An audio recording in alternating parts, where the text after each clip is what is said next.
realizing that nothing in Charlie's life was real. It's just something that keeps me up at night. Just nothing in his life was real. Like, everyone's just like, oh, let's just move on.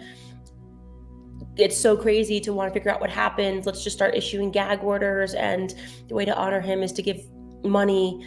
I don't know. There's just something really sick and demonic about the entire thing. It's looking to me like the apparent plan was to assassinate Charlie Kirk, who had at long last faltered on the pro-Israel cause, okay, his words, not mine, and then to stage a hostile takeover of his brand and of his legacy. Turning Point USA, the conservative grassroots organization co-founded by Kirk, announcing his widow Erika will take over as the group's CEO. There's two things happening here. There's a widow, and then there is the chairman and the CEO, and she has assumed that role, okay? So criticisms pertaining to anything at Turning Point USA that are being directed at Erika are fair. Yeah, I'm putting the fire here right at the feet of Turning Point because I am disgusted. I am genuinely disgusted. I am looking around and wondering whether Charlie's entire life was the Truman Show.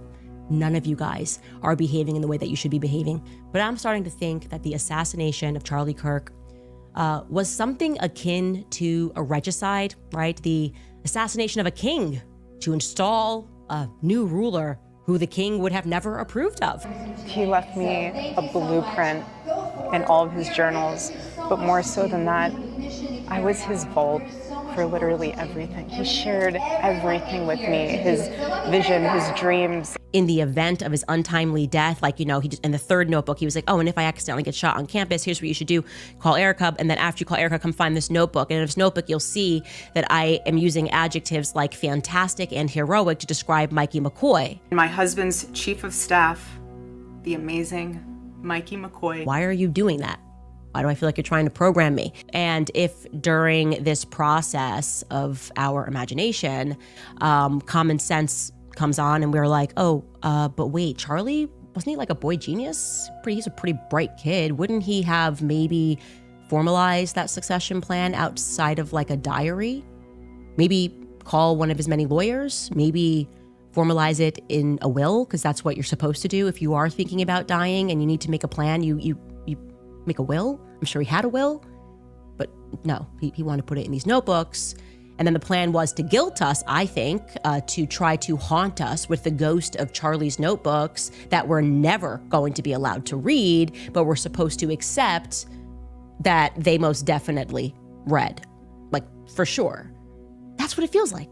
I am told that these people believe the official narrative.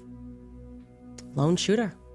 No one else involved, just a crazy guy with too many pronouns in his bio. To have seen the autopsy report, to have seen the different evidence portions that have been collected, I trust our team. Hey, 1963 called and they want their narrative back. All that's missing from the story is a grassy knoll, right? Just need the grassy knoll. Anyways, back at headquarters, I am told it's business as usual. And it's kind of giving me like, I don't know, LBJ when he gets sworn in that famous picture. Unfortunately, sworn in. Unfortunately, of course, he's sad in this photo. Gosh, he's obviously not wanting to be the president of the United States. JFK was shot and killed. And now LBJ has to step up, unfortunately. But I gotta be honest, I wasn't there. I don't think LBJ was actually that upset. I don't know why. Vibes. The vibes just aren't vibing for me in that picture, but maybe he was.